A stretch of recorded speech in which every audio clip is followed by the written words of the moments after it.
Les départs, moins de difficultés que ne l'avait prévu Bison Futé.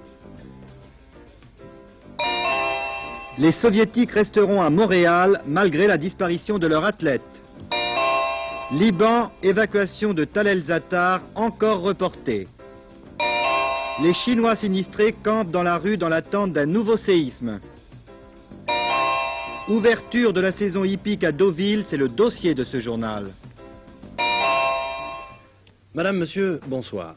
Ce que vous pouvez admirer actuellement, c'est, si je puis m'exprimer ainsi, un classique de l'école française du bouchon, une œuvre anonyme d'un artiste caméraman du Sud-Est, filmée aujourd'hui. Cela dit, entre les bronzés qui rentrent et les blancs qui partent, jusqu'à cette heure, cela semble avoir été beaucoup moins dramatique que prévu. Avec, tout de même, quelques bouchons sur l'autoroute du Sud, au-dessus de Lyon, mais surtout sur la Nationale 10, qui mène à l'Espagne par le sud-ouest. 5 millions de départs en vacances, 4 millions de retours, voilà en gros les données du problème que l'on doit résoudre au cours de ces 4 jours chauds de ce que l'on appelle déjà l'été indien 76, en raison de la présence ou de la promiscuité d'un certain bison futé. Bien sûr, comme ici au péage, il y a eu les traditionnels bouchons, valables tant pour les visages pâles allant se faire bronzer que pour les bronzés remontant dans les brumes nordiques. Cependant, au terme de cette journée tant redoutée du samedi 31 juillet, on peut dire sans crainte que l'on a quelque peu enterré le bouchon sur les sentiers de la guerre des routes et des autoroutes, à l'exception toutefois de la route nationale 10, de Tours à la frontière espagnole qui totalisait ce soir 50% des bouchons routiers. On peut dire en gros qu'actuellement les retours l'emportent sur les départs. Par exemple, à 18h, on comptait 15% de retours en plus par rapport à l'an dernier. En résumé, jusqu'à présent les choses ne se sont pas si mal passées, bien sûr il y a eu des accidents, mais, disais-je, l'on a noté une diminution de 3,5% de bouchons, ce que nous confirme à présent le centre routier de Rosny-sous-Bois. Nous confirmons en effet au centre d'information routière la moindre importance des volumes d'encombrement constatés par rapport à l'année dernière. On peut même dire qu'il y a eu 3 fois moins de volumes d'encombrement que lors des journées correspondantes de 75. Néanmoins, il y a eu des perturbations, comme on le disait, entre Tours et la frontière espagnole sur la RN10 et sur l'axe Le Perthus, Vallée du Rhône et Lyon. Cela signifie-t-il que tous les gens qu'on attendait aujourd'hui vont partir dans la nuit ? Nous espérons ici que les gens qui ne sont pas encore partis ne partiront pas dans la nuit. Bien au contraire, nous leur conseillons de partir ce soir, de partir en fin de matinée demain ou demain après-midi, mais d'essayer de ne pas partir entre 3h et 9h cette nuit pour éviter un trop fort blocage durant la journée de demain. Ce qu'ont fait les usagers d'ailleurs la nuit dernière, car nous avons constaté, et ceci est encourageant, que les volumes d'encombrement moindres sont dus au fait que les gens ont étalé leur départ. Alors nous leur conseillons de continuer, de persévérer dans cette attitude et d'utiliser également les itinéraires bis et les itinéraires de délestage, ce qu'ils ont fait également aujourd'hui.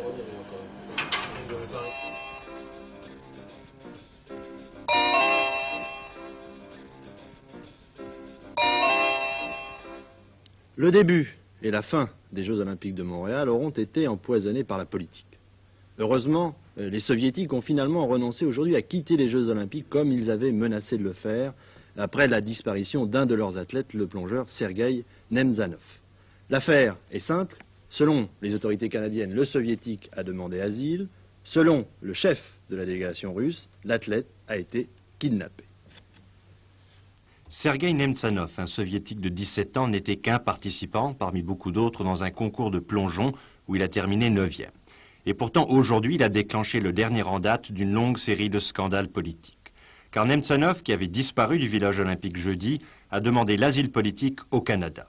Pour les autorités canadiennes, qui prennent la chose calmement, la raison en serait plus romantique que politique. Nemzanov, lors d'une compétition au Canada avant les Jeux, aurait rencontré une jeune fille. Amoureux, il serait décidé à faire sa vie avec elle au Canada.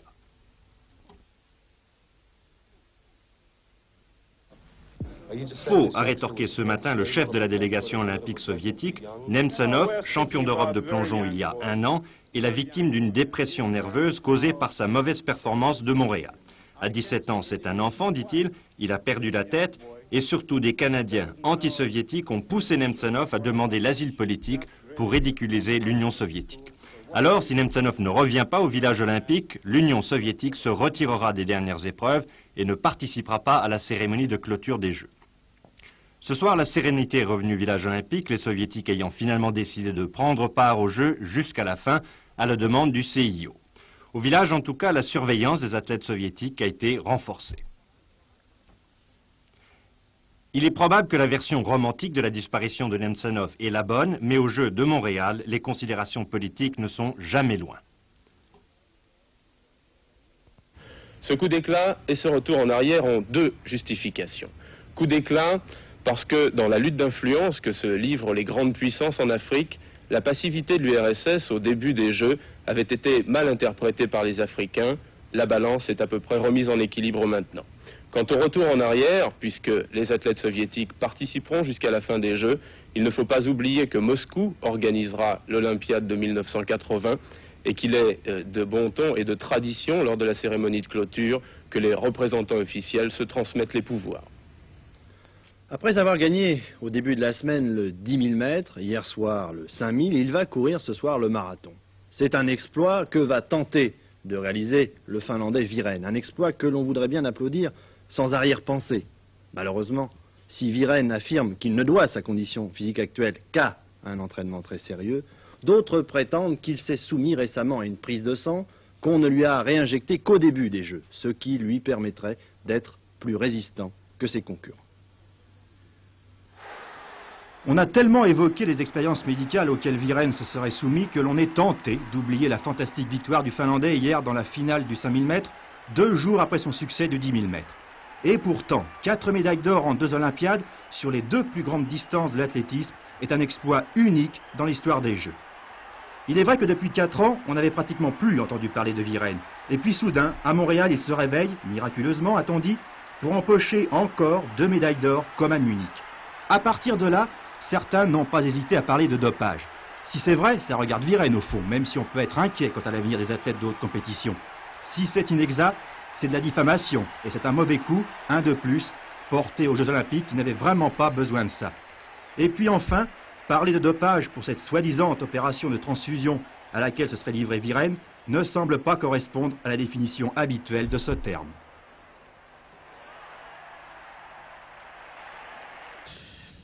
Dans l'état actuel de la définition, je ne le pense pas, mais je dis bien je ne le pense pas, car ce n'est pas une substance étrangère à l'organisme, puisque c'est son propre sang qui a été prélevé avant et mis en conserve. Encore est-il vrai, et comme vous dites, on en parle beaucoup, il y a beaucoup de rumeurs, mais il y a quand même très peu de publications extrêmement sérieuses. Les quelques-unes que nous avons pu avoir, qui émanent soit des Scandinaves, soit des Américains qui ont repris ces expérimentations, font état d'un petit nombre d'expérimentations, 6 au maximum si mes souvenirs sont bons, pour les Scandinaves et une dizaine pour les Américains, et qui ont été menées sur des volontaires, bien entendu, et qui n'étaient pas des sportifs de haut niveau, qui étaient des étudiants en éducation physique, donc des sportifs, si vous voulez, mais pas des sportifs de très haut niveau.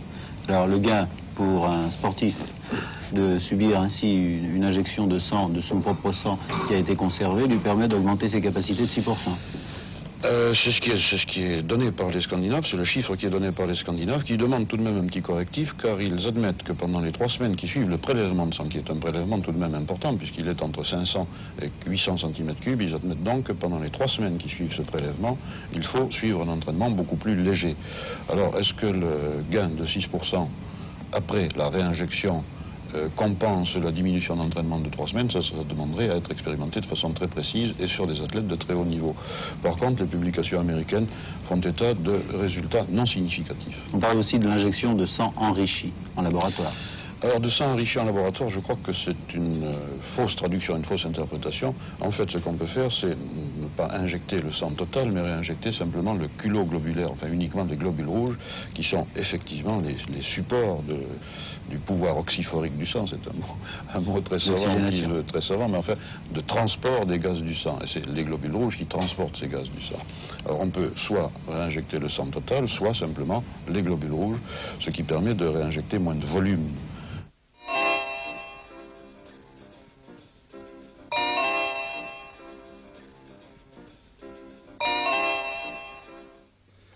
L'accord signé entre les Syriens et les Palestiniens et qui prévoit notamment un cessez-le-feu général au Liban n'a pour l'instant trouvé que peu d'écho sur le terrain. De plus, Il a pour désavantage de provoquer des réactions plus ou moins hostiles des partis libanais qui, pas plus que leur gouvernement, n'ont été associés à cet accord. Le seul grand bénéficiaire, c'est finalement la Syrie, qui se voit reconnaître par toutes les factions en présence le droit d'être au Liban.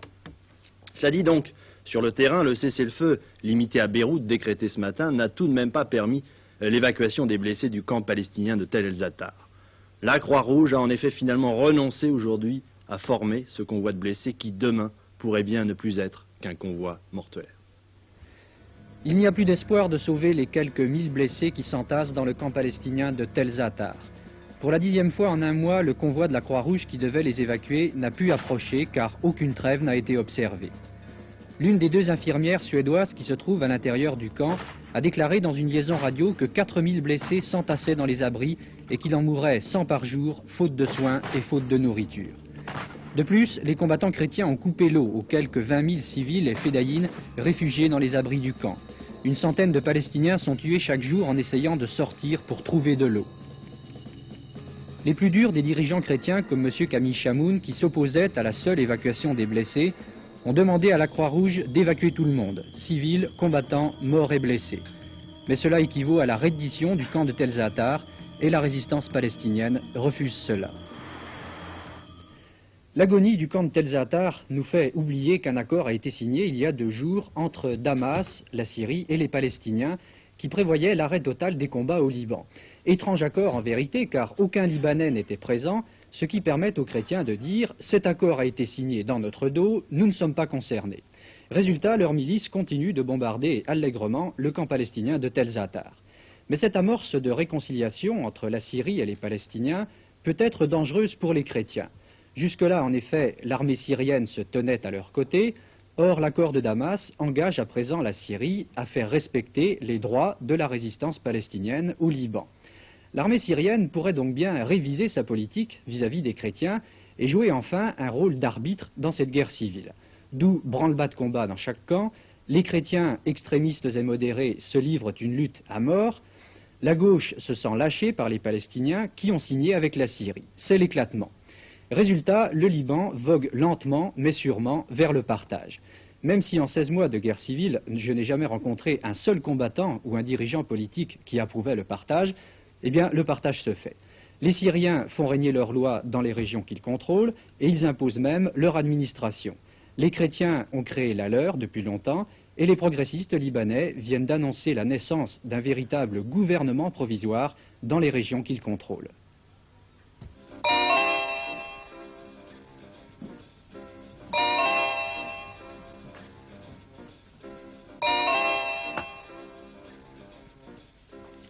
Espagne, accueil favorable de l'opposition, y compris le Parti communiste et de l'opinion, à l'amnistie proclamée hier par le roi Juan Carlos. L'extrême droite, pour sa part, réagit par une série d'attentats à la bombe dans plusieurs villes, au total 2 morts. D'autre part, le Parti communiste espagnol, réuni ici à Rome, a décidé de mettre fin à sa clandestinité. Ses 2 principaux dirigeants vont retourner en Espagne dès le 1er septembre. Il s'agit de Mme Iraburri et de M. Santiago Carrillo. Isabelita Perón, ancienne présidente de l'Argentine, va aller en prison. Elle ne se trouvait depuis le coup d'État du 24 mars dernier dans une résidence surveillée à 1700 km de Buenos Aires. Madame Perón avait été destituée par le général Videla. Une enquête était ouverte sur les scandales financiers dans lesquels elle serait impliquée. Le fait qu'elle aille en prison tend à prouver que Madame Perón passera en jugement. Ainsi prend fin la carrière de la 2e épouse du dictateur argentin Juan Perón, qui de danseuse de cabaret s'était retrouvée à la tête de l'État argentin. Évacuation de l'usine de la SNIAS de Déol dans l'Indre, occupée depuis 1 mois et demi par ses ouvriers. La police s'est présentée hier soir et les occupants sont sortis sans incident. La direction de la SNIAS avait décidé la fermeture de cette entreprise située près de Châteauroux le 30 juin dernier. Sur les 560 salariés, 135 seront affectés au service après-vente, 175 mutés et 250 licenciés. Aujourd'hui, la Fédération CGT de la métallurgie condamne l'intervention de la police qu'elle qualifie d'intolérable.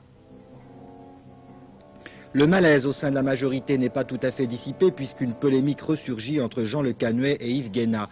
À Port-Cros, où se tient le séminaire d'été du Centre des démocrates sociaux, le ministre de la Justice a accusé certains éléments de la majorité de faire du fixisme gaulliste. Réponse vive du secrétaire général de l'UDR qui qualifie les propos de M. Le Canuet d'irréfléchis.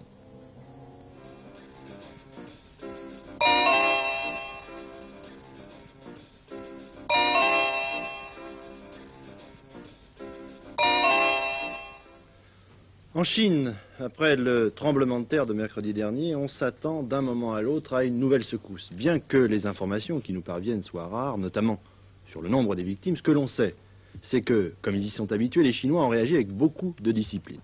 Et depuis quelques jours, plusieurs millions d'entre eux campent dans les rues de leur ville. Ce que l'on connaît moins bien, par contre, c'est à plus long terme les retombées économiques de ce tremblement de terre qui a touché une des régions industrielles vitales de ce pays. Viennent de Pékin. Mais dans toute la région menacée, il en est de même. Les Chinois vivent dans la rue et selon les autorités chinoises, ce camping forcé sera maintenu pendant plusieurs semaines car de nouvelles secousses sont attendues. Actuellement, les dégâts ne sont pas connus, mais on peut malheureusement estimer qu'il y a déjà plusieurs dizaines de milliers de victimes. Et les conséquences économiques seront sans doute considérables pour la Chine. Car Pékin, Tianjin, Tangshan sont dans des zones industrielles. En particulier, Tangshan est le plus grand centre charbonnier chinois. Les mines, les gisements de pétrole, les usines et les raffineries sont peut-être déjà hors d'état. Cette fois encore, après la catastrophe, on se pose la question, était-ce prévisible? Dans ce domaine, la science n'a fait que peu de progrès, bien que les grandes cassures du globe soient surveillées en permanence par des séismologues. Pourtant, on sait où sont les zones à haut risque, comme le pourtour du Pacifique et toutes celles qui apparaissent sur cette carte. Parmi elles, il y a le nord de la Chine. C'est d'ailleurs cette région qui a le triste privilège d'avoir connu les séismes les plus meurtriers. 830 000 morts en 1556. On sait que depuis quelque temps, les responsables chinois avaient mis la région de Tianjin sous surveillance, justement. Mais ils n'attendaient pas de séisme avant 1980. Pourtant, la communauté scientifique reconnaît que les Chinois, qui considèrent que la prévision des séismes est une priorité, sont les plus avancés dans ce domaine. Grâce à l'utilisation tout à la fois des recettes traditionnelles et du progrès scientifique, ils avaient déjà prévu, par exemple, un tremblement de terre en 1966 et celui du 4 février 1975 dans le nord de Pékin. En outre, ils sont les seuls à bénéficier d'une bibliothèque où tous les séismes sont recensés depuis 3000 ans. Malheureusement, le 28 juillet, cela n'a pas suffi. C'est vers San Francisco, en Californie, et plus encore au Japon, que les spécialistes avaient prévu les prochaines grandes catastrophes. Les événements les ont pris de court.